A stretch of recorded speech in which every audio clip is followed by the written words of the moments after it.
Good morning, everybody. I just left an estimate of fourplex in Roy. They want to add AC to 4 units. They're getting new flooring. The stove in there was from the 1800s or something. It was from like 1876 or something crazy. Probably not. Probably like 1950. But yeah, it was like super old and outdated and beat up like rental property, but they're got a new owner and they're gonna fix it up and add AC. So I'm gonna go to the office and do a bid for that. We have an investor discount, and then since I'm doing 4 units at one house, there's a discount for that because it's just more time efficient. I only have to deal with one client for 4 systems, so it's less overhead and everything. So we can just give the direct discount straight to the customer for that. One thing that's been bothering me lately as a contractor and as a person is there's someone on Facebook that they see my posts, and so they know who I am, and they don't like me personally. They think I'm a bad person. I'm not sure why. I've posted some stuff about my business and personal life online, so everyone has opinions. Some people are going to hate you, some people are going to not like you. It's fine. But when she received one of our marketing things, like a cold outreach marketing thing, she got really pissed off because of who it was from. She realized it was from me immediately. She called my customer service lady and chewed her out, and then left us a 1-star review on Google, and it's our only 1-star review.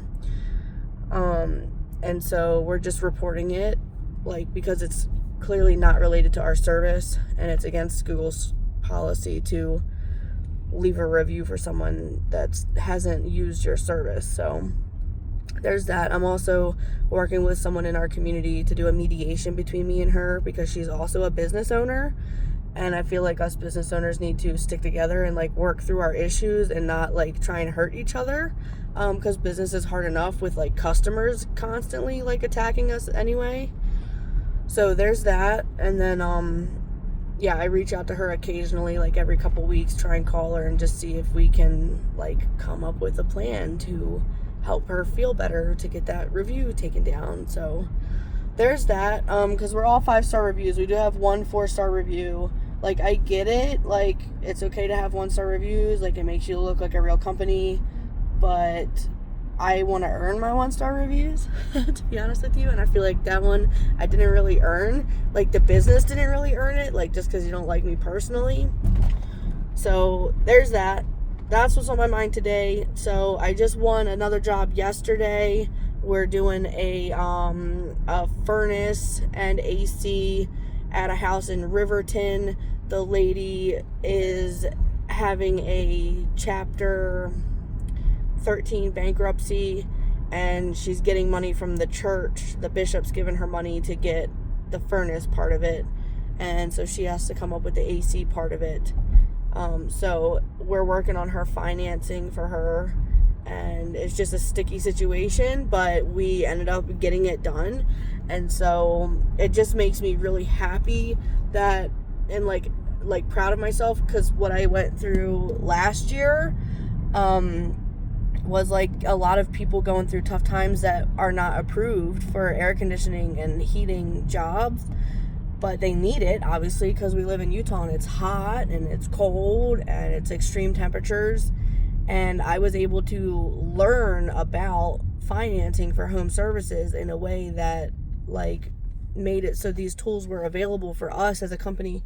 We have 5 or so different financing partners and over 65 financing options, different. If you're Emily, I need $100 monthly payment. Okay, I got a plan for that. You're Emily, I don't want to pay no interest. I'm cool with paying $1,000 a month until it's paid off. Okay, cool, I got that. And I got everything in between. If you're you know what, I don't mind paying a little interest, but I really don't want to pay a lot, and I could do a $500 a month payment. Okay, I got that too. And there's people my credit's bad. Okay, well, I have lease to own. So we have all of those sorts of payment plans in place, and financing offers in place. I can help you get a home equity line of credit, all that sort of stuff. I even have a way to offer credit repair services through one of our partners. So that's really what's on my mind this morning. I'm just going to start just getting this stuff out and putting it up on the contractor diaries page so that other contractors can see, like, you're not crazy. This stuff happens to all contractors. Like, you are not alone. Like, people think the same way you think. Like, everyone else we're here with you, like, in solidarity. Like, it's just me and my husband trying to figure it out, and somehow here we are with 6 employees other than ourselves. No, 3, 4, 5. Yeah, 6 employees other than me and Zach, the owner. So, yeah, I don't know how that happened. Here we are 2 years later, and so I just want to start documenting it so that people can follow along and, like, relate and, like, feel connected. So there's that. It is 7:35 in the morning. I'm headed to the office. Zach's van, a Chevy Express 3500, transmission blew up earlier this week, and he's been driving around in a manual in like 1, 2, and 3 gear, but now it's like so bad he can't really drive it, so he's going to take my car down to Provo to do a boiler diagnostic. And before any of you guys report me on Doppel, we have a plumbing license. We have a plumbing qualifier on our license, and we are certified to do boilers. So last time I talked about changing out a water heater, someone reported me on Doppel, even though I had a plumber do it for me.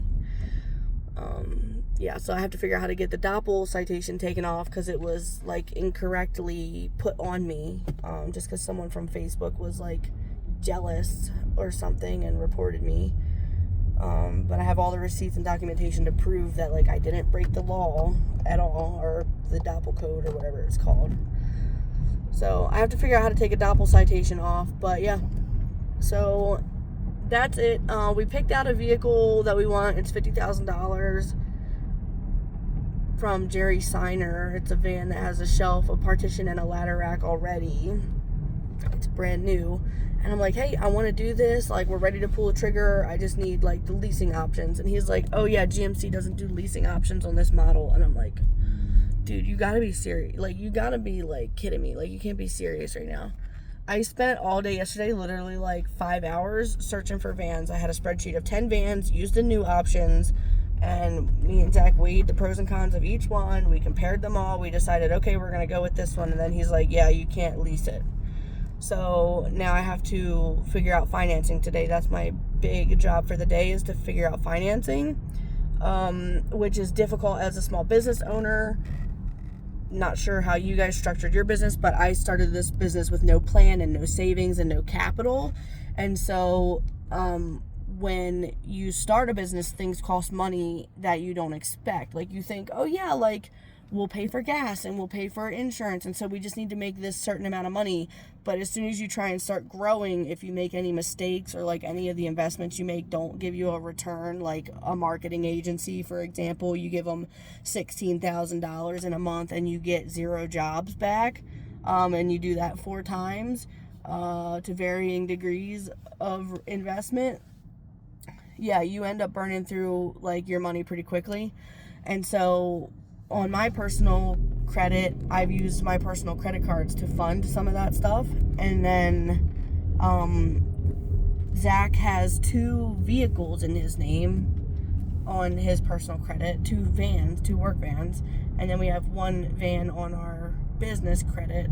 And then we have, like, some business credit. Like, that, I guess it only reports to the business, but, like, I'm a personal guarantor on it, so I don't know if it reports to my credit or not. But yeah, it's like a mixture of all the stuff that goes through the business is on mine and Zach's credit. And, like, it's really common as a small business owner, but, like, no one will lend to you because you're not making a lot of money from your business, because you want to keep money in your business, so you're not pulling big paychecks from your business. And so it looks like you have a really low income, and then you have really high debt, because businesses, at least my contracting business moves a lot of money. So like hundreds of thousands of dollars. Like, that's the to the tune of that, because we did $830,000 this year in revenue. And so, like, a lot of money is always moving around. So the debt to income ratio is bad. It's like really bad for like a regular person. Like if you just have like a regular job, if you had like $200,000 on credit cards and tried to ask someone to give you a car loan, they're definitely going to say no. So my job today is to figure out how to find $50,000 for this van that we need. I also have to find $5,000 to fix the transmission on that one. So that's my job today. And so yeah, wish me luck. I got about 2 hours to figure it out because I have 3 meetings with other business partners today. And at the end of the day, we're doing a fulfillment field trip, which is I'm taking all the office ladies up to this big job we're doing in Park City. It was a $33,000 job where we're swapping out 3 ACs and 3 furnaces.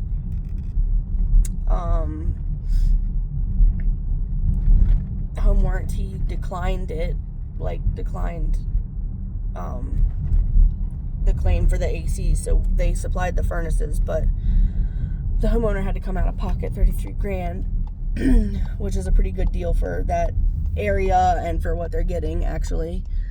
And they were very happy with that.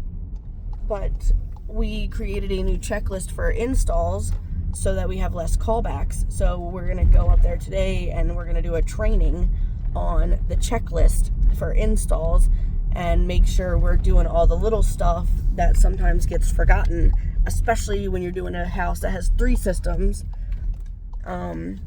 I bid the job for 8 days. Zach said it would take 5, and my technician thought it would take 3. And so today's day 5, and we're going to go up there and find out how far along we are and see who was right.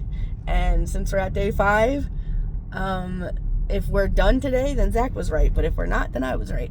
So there's that. I'm just really glad I bid it for 8 days.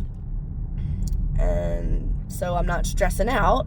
Because if you bid it for 5 and then you go longer than 5, you're like, oh, there's money right down the toilet. Like, it's gone. So we're negative.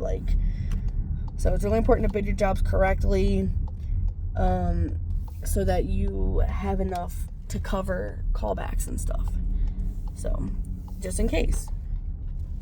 And if you don't have a lot of callbacks, then your company just gets to have a profit. Our company has not seen a profit yet, which is another problem with getting funding. We have 2 years of business bank returns and both of them show negative. So that's one thing to think about if you're starting a contracting business. You're like, I just talked to a contractor last night that we're going to partner with and start sending him some different types of jobs. And he's like, yeah, well, when anyone pays me through Venmo, it just goes to our personal Venmo and we don't report it through the business. And I'm like, here's the reason why you don't want to do that. Because you want to show every little dollar of revenue that your business generates. Unless you're running like a drug front, you really want to show every bit of revenue. You can figure out how to hide it later or like offset it later. Like buying a truck can offset your taxes. Like, you need to figure out how to make money first before you're figuring out how to hide it from the IRS, okay? So, and we really were negative the first and second year, and it's not like I was like hiding stuff on purpose. Like, we just grew that fast. But since we were negative on the first 2 years in business, no one wants to give me any lending products at all. Like, my credit score and Zach's credit score is low. The business has new credit, and it was negative a profit 2 years in a row. And that is super common in business. It's very common in contracting, especially.